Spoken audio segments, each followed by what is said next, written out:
So it's intriguing and that I'm interested in doing it, but I'm just interested in detail, I guess is the thing.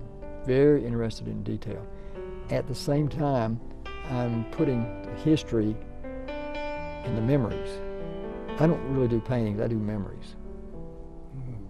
Because a lot of these, particularly commission pieces that people ask me to do, they're usually their home that they grew up in or some special place that reminds them of a pleasant time. For instance, I've heard so many stories about Union Station, about people coming back from the war, going to the war, or bringing their families on the train when the trains operated, or now in more recent years, they got married there, they had their wedding reception there.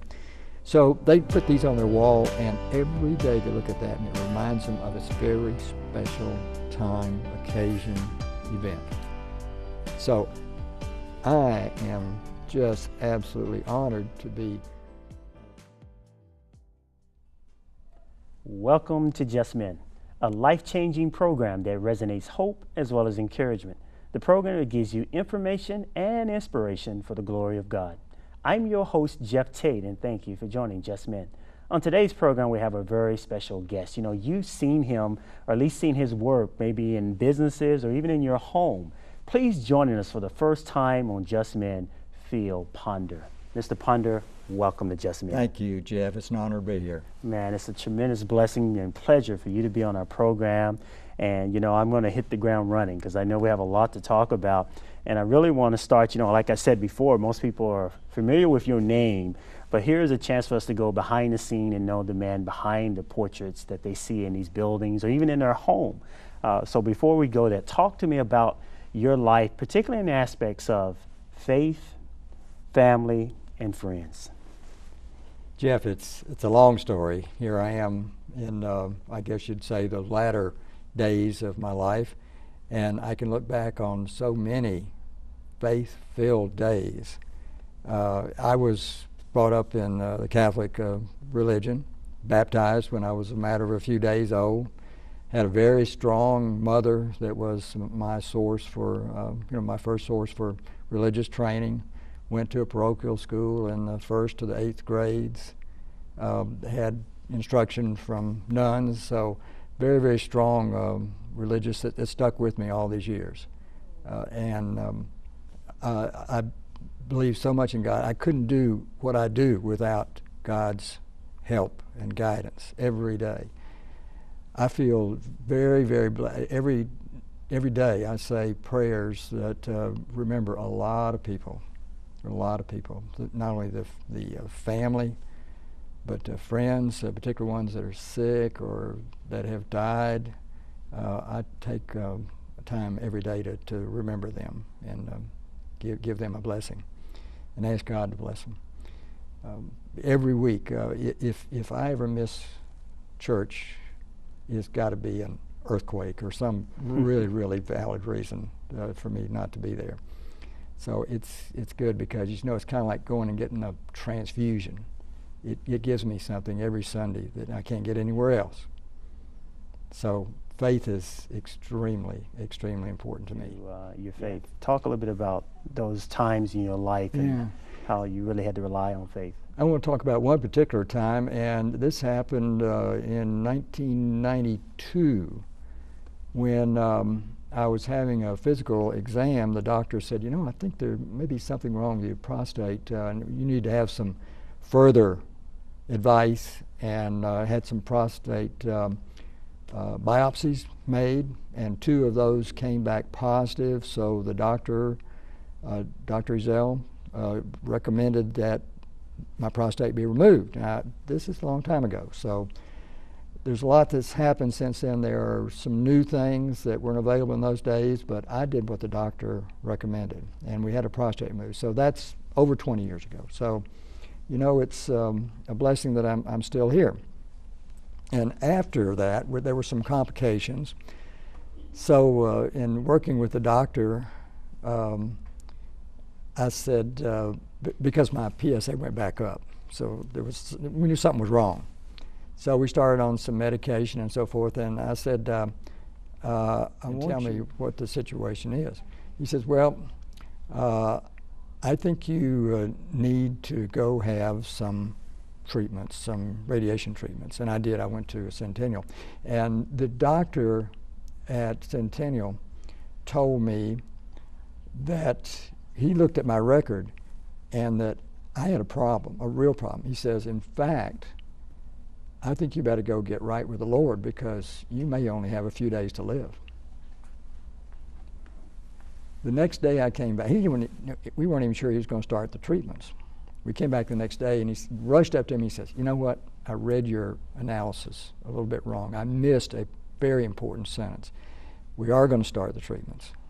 So we did the 35 radiation treatments. When I was complete, I went back to my regular doctor. And I said, what does this mean for me, long range? Because, you know, the immediate thought that came to my mind was not really about the short time, but I thought, oh my gosh, I won't live to see my grandkids grow up.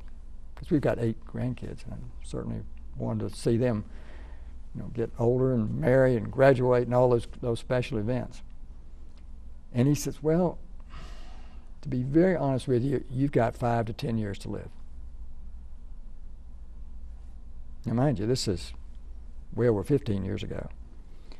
At the end of 5 years, I went back to him and I said, Doc, 5 years ago you told me 5 to 10 years. Well, the first segment of that's gone by. What's your estimate now? He says, 5 to 10 years. I said, as long as you keep that as a moving target, I'm okay. Mm. So believe me, there were some very stressful times. That day that I got that edict about getting right with the Lord, I didn't sleep much that night, I can tell you. That was a very restless night, but God got me through it. Yeah, I know that you have some statistics on men and not going to the doctor and so forth. It's really a shame that there's so many men that they have a feeling like, I don't know if it's an inferior situation and they don't need to go get it done or whatever, but I know I would certainly encourage every man to have regular checks, particularly when you get to be 50 years old. And I know very honestly in the African American community that the statistics are worse than they are in the Caucasian community. So I certainly encourage every man to have a regular checkup on their PSA. And of course, that's still the best indicator that I know of for indicating that there's maybe something wrong. Yeah, wow. Well, I know that another big part of your outside of faith is the foundation, which is a tremendous place and the best place for us to start, but then start talking about family. Mm-hmm. And I had a question for you about the inspiration behind even your artwork and what you put on canvas. And immediately family just came to mind. So talk a bit about family and what you do in terms of... My family is a very important aspect of my artwork. My wife, let's start with her, is Dot, and we've been married for over 56 years, yeah, way over that now. She is my, I guess you'd say, consultant, because sometimes if I'm working on an original art piece and I want somebody else's opinion, well, she's right there, so I can ask her, now, does this look right? Does the balance look right? Do the colors look right? Those kind of things. So she's my first person to be critical or complimentary, whichever the case might be. Sometimes it's both. So I rely on her heavily. The kids have at times been extremely supportive to help us run shows. When we used to have the shows at Christmas Village a few years ago, they would come. 2 of the families from Atlanta live down there now, and the 2 here. And we would all put on the show together. We all worked like dogs, very honestly, to get that show done. We don't do that anymore, but they still help us and help me in other ways that relate to the artwork. My real inspiration for getting involved in art was my mother. And my mother was quite, her name was Oni. She married a little bit late in life, and my father was older. He was 49 when I was born. My mother outlived him by a long way. She just passed away at the end of 2010. She was 112 years and 4 months old. and believe me, she was faith-filled. She was very, very with the Lord every day. And that was part of the reason I think that he kept her alive so long. Mm-hmm. She loved people, loved to talk, probably sometimes a little bit too much. But she had, even though she lost her sight at 100 years old, she kept going, and she had a good mind up until just the last few days of her life. So that was such a huge blessing for us and for our family, that she kept that contact with reality. She encouraged me at a very young age, when I was in the first grade, to do art. In fact, I've still got some of my first grade artwork. Wow. Believe it or not, I stayed in the line. It's pretty darn good for a 6-year-old. And then when I got in high school, she asked me to take lessons from a lady at home down in Florida named Susan Carmichael. She was a graduate of the Chicago Institute of Art and a very good artist in her own right. So she taught myself and 5 other high schoolers on a Wednesday afternoon at her house the basics of art. And it was oils, it was crayons, it was, you name it, any particular type of art medium that you want to do. And one of the things she taught me was watercolors, how to use watercolors. And they were very different from doing oils, for instance. I liked oils. But when I got into the fine detail that I do, and I'm very, as my wife says, picky, I do a lot of, very, very fine detail. If I'm doing a home or building that's made out of brick, I count the bricks. So I'm doing every brick. I did Lytton High School that had nearly 80,000 bricks in it. It took me forever, and I thought my eyes were just going to go crazy, staring at those little tiny bricks.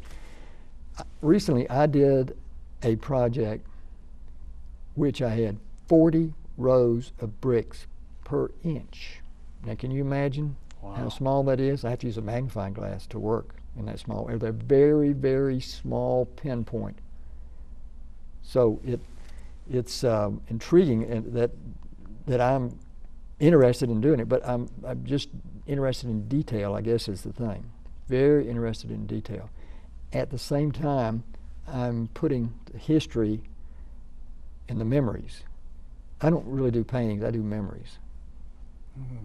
Because a lot of these, particularly commission pieces that people ask me to do, they're usually their home that they grew up in, or some special place that reminds them of a pleasant time. For instance, I've heard so many stories about Union Station, about people coming back from the war, going to the war, or bringing their families on the train when the trains operated, or now in more recent years, they got married there, they had their wedding reception there.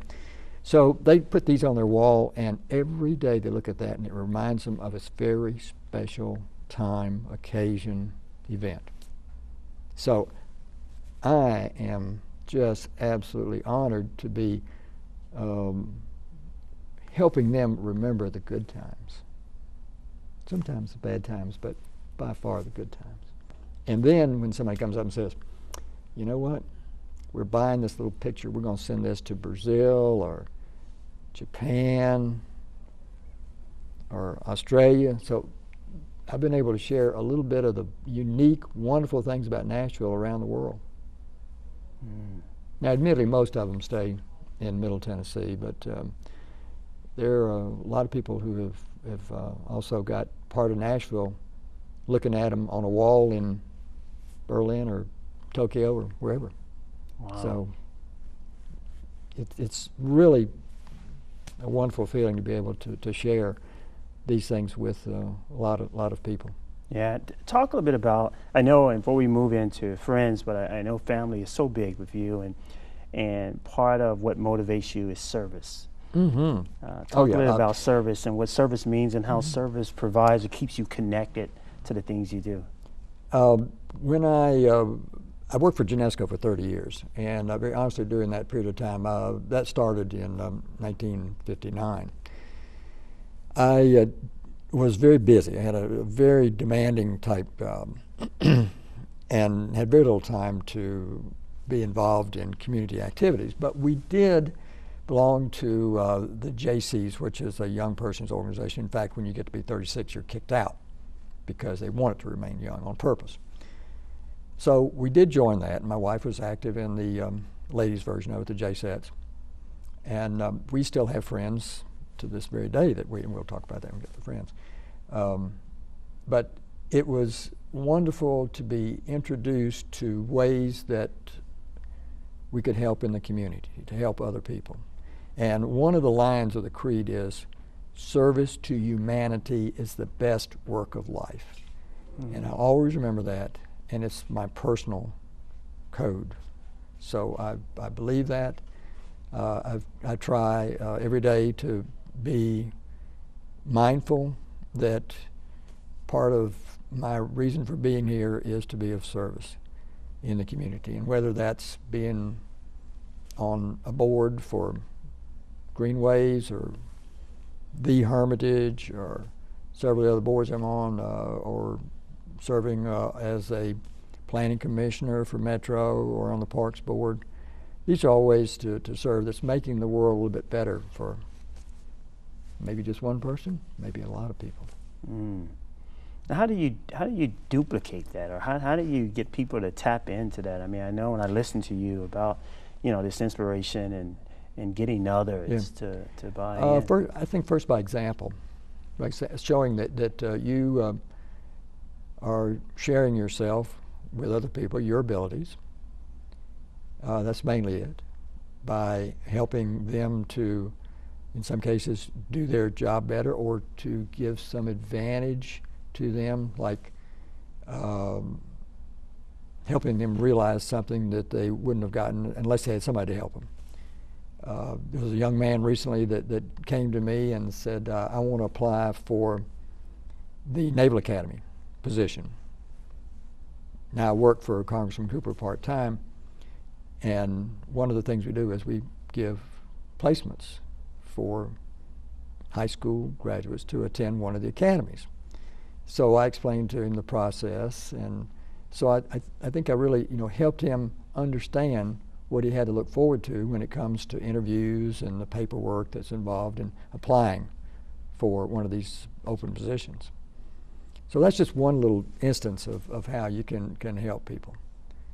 When I was in the city council, I had opportunities every day to help. I mean, if it was a pothole, and there were a lot of those, if there was a zoning issue that somebody needed help with, there was never a day went by that I didn't have more than one request to help somebody.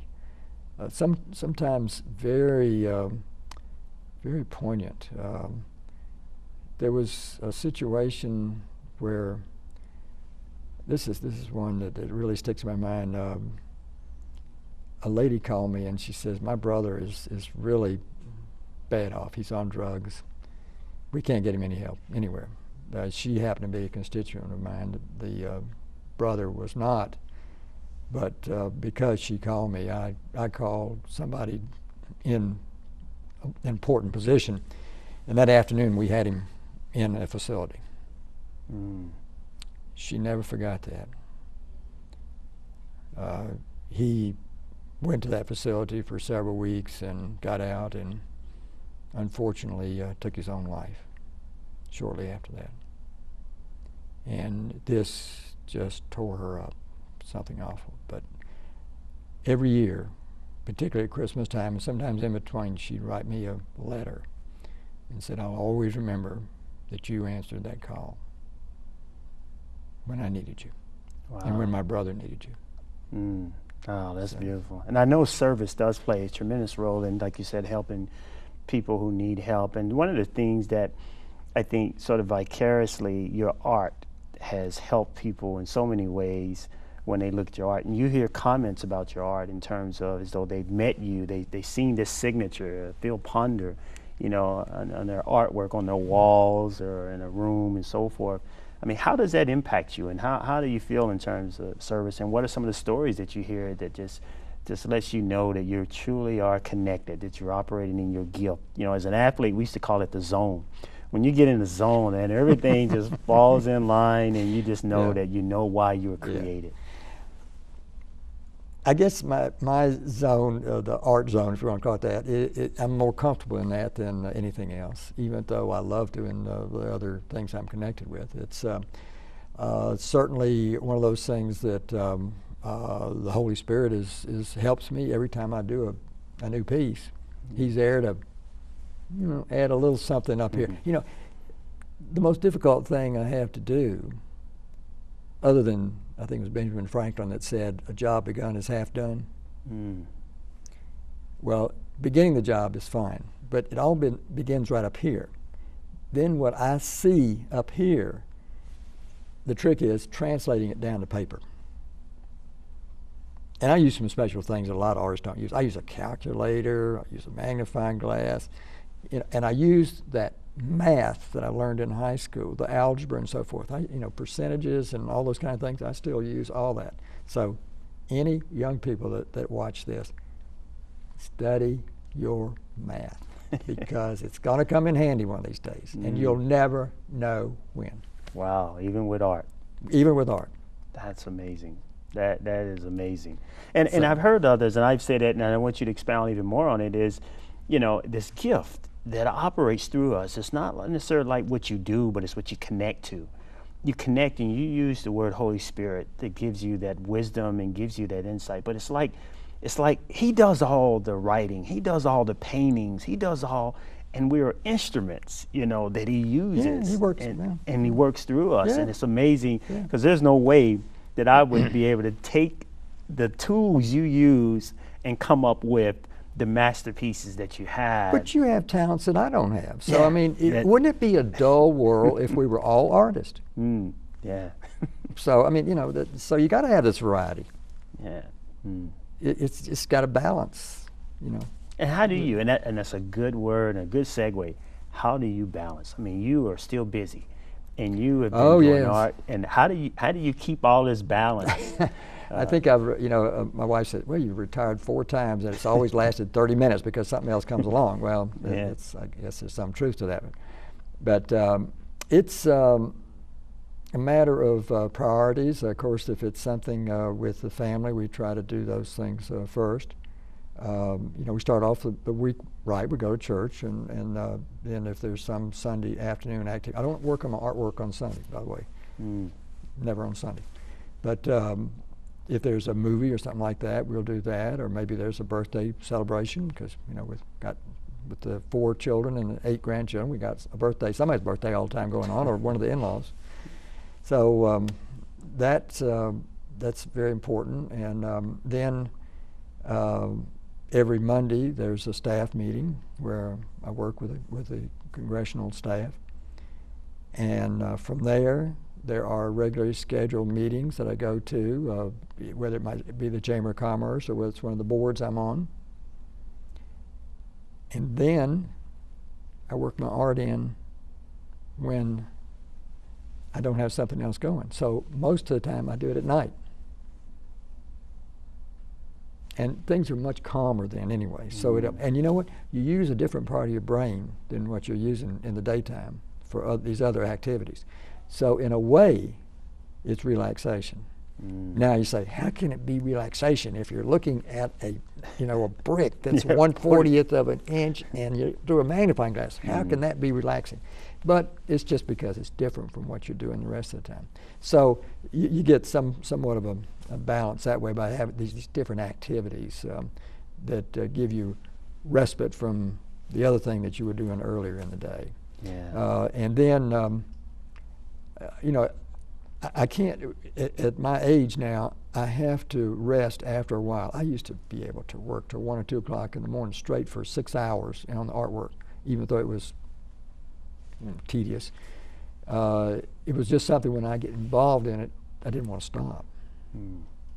Well, now I have to stop because my eyes are telling me, that it's time for you to take a little rest. Yeah. So I do it in segments now. And then I'll do something in between. It may be mowing the lawn. I still mow my own lawn. Wow, that's beautiful. And I would be remiss. I know we're kind of winding down, and we got so much that we definitely got to have you back on the program. But I would be remiss not to talk about that last piece of not only faith not only family, but friends. And how does friends bring you inspiration in your life? Oh, my friends, they tell me, that what I should do and shouldn't do, and that's good. They're some of them that we're very close to. Some people we've known through the JCs that I mentioned earlier in the program from years ago. We get together fairly frequently, and we have made trips together. We made a trip to the Mediterranean, and not too long ago. So this is good, a continuation there. Some of the friends that we know just through either the church or through the organizations keep coming back through other events or weddings or those kind of. So we keep in contact, and I'm very fortunate to have so many different friends all around Nashville, and then of course we've got our friends in Florida. We go back for our high school reunions. Ooh, I hate to think how many high school reunions that we've had. Ooh, a lot. But anyway, it's great to have friends. It is so wonderful to have friends. They're so important to you. I mean, it would be kind of dull if you didn't have somebody to talk to and to share things with, either say a special occasion or something that's happening good for them, to call and congratulate them and say, hey, or to call them in the hospital and say, how's that doctor treating you? Yeah. Wow. So it's good to remember your friends and pay attention to them. They need you on occasion. Yeah, that is so beautiful. I visit nursing homes and I visit homes or seniors are maintained, and one of the things that sometimes they lose the connection is because of people. And without friends, when they can no longer come and visit and they no longer spend time with them. And it's so significant. You're exactly right that we need people around us. And it's amazing, your story. We started off with faith. We moved into family and we end with friends. Last word of encouragement that you would have to those who watch our program and those who have seen your artwork over the years, and now they get to see the story behind the glory, I called it, in terms of just the beautiful person that you are, but more significant than what's on the walls. It's just been your life. Your life is a canvas that is beautiful, that is written and designed by God, and so that is tremendous. So what words of encouragement would you have for those who watch your program? Well, I have a wonderful life. And I certainly wish that to everybody that I know, that they also, if they don't think they've got it now, then check out faith, family, and friends. And if you do that, then I can guarantee you that you will have a wonderful life too. Wow, that is awesome. Stay focused. Wow, awesome.